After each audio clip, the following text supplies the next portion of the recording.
Un gran saludo, amigos de Frases de Boxeo. Les habla su amigo Simón Piña.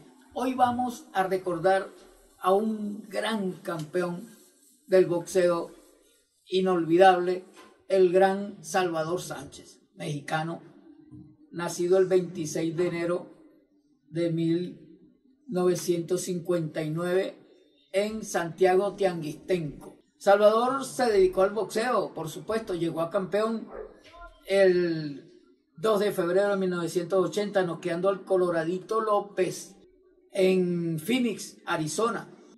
De ahí Salvador, esa victoria fue sorpresiva. En la revancha volvió a noquear al Coloradito, a Danny López, en Las Vegas, cuando esta vez el árbitro Miss Lane detuvo el combate en el round 14.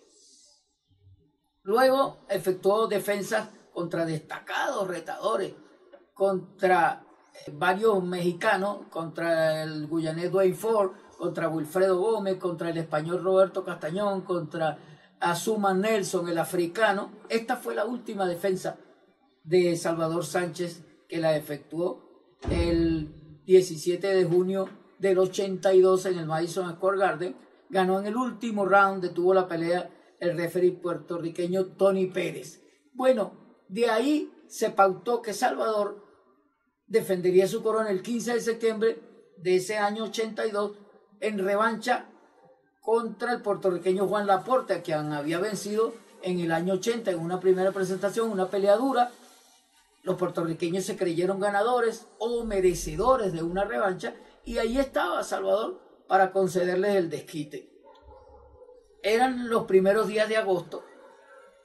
Salvador se trasladó, se le instaló un campo de entrenamiento en la hacienda de su manager, el Juan José Torres Landa, en San José de Iturbide, estado de Guanajuato. Estaba su entrenador Cristóbal Rosa y su asistente, a quien apodaban el Patilla. Salvador andaba emocionado en esos días porque tenía un automóvil nuevo, un Porsche muy moderno, de esos que corren mucho. Y andaba pues muy emocionado con ese vehículo nuevo, con lo que los hacía sentir tan orgullosos. Era un muchacho apenas, Salvador, de 23 años. Cuentan que una tarde, la tarde del 11 de agosto, andaba un poquito misterioso, haciendo llamadas en voz baja, aparentemente estableciendo alguna cita, algún encuentro, y se montó en su automóvil. Dijo que iba para Querétaro a comprar unos accesorios para mejorar el sonido de musical, para oír canciones y esto. Bueno, se dirigió a Querétaro, una ciudad que queda a unos 50 kilómetros de San José de Iturbide. Bueno, en ese vehículo de los 50 kilómetros lo recorría seguramente en unos 10 minutos. Y llegó allá, compartió con sus amigos y admiradores, se le fue haciendo tarde, estuvo en varios sitios. Hay una hora en la cual el biógrafo Alejandro Toledo, en su libro de Puño y Letra, dice que es impreciso el lugar donde estaba el campeón.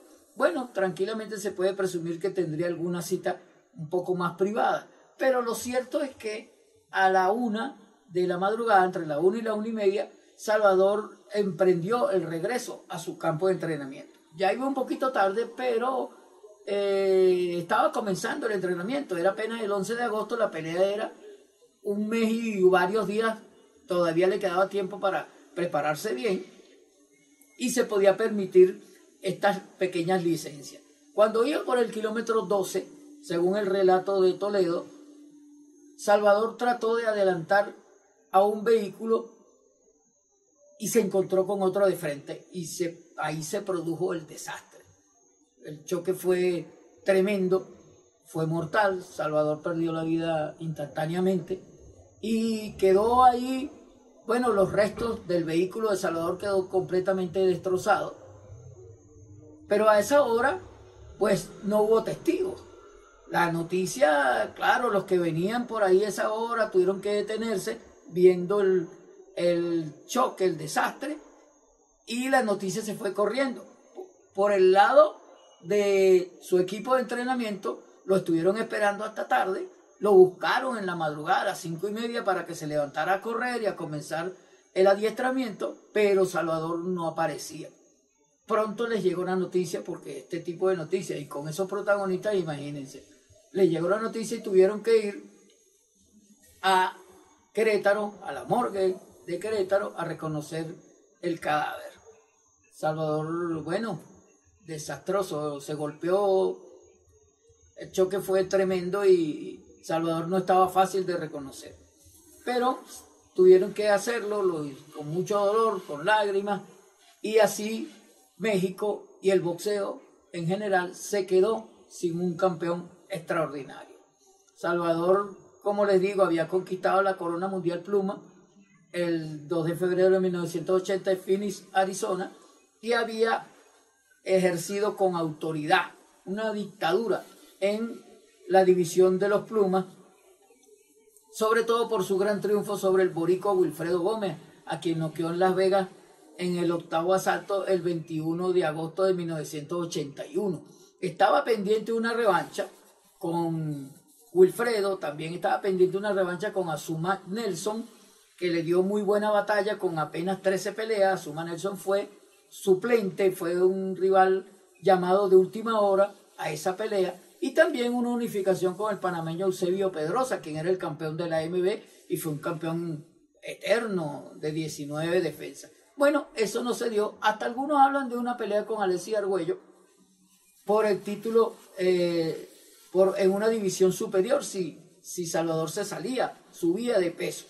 Yo tengo un artículo y lo voy a hacer en un comentario próximo de por qué Alexis Argüello y Salvador nunca se hubieran enfrentado. Lo cierto es que en las exequias hubo multitud en Querétaro, incluso asistió Wilfredo Gómez, se le vio allá muy compungido por la muerte de su amigo y rival, y políticos, artistas, prácticamente todo el mundo se concentró en los actos fúnebres para darle al campeón la última despedida. Bueno, han pasado de eso 42 años y todavía estamos recordando al gran campeón Salvador Sánchez.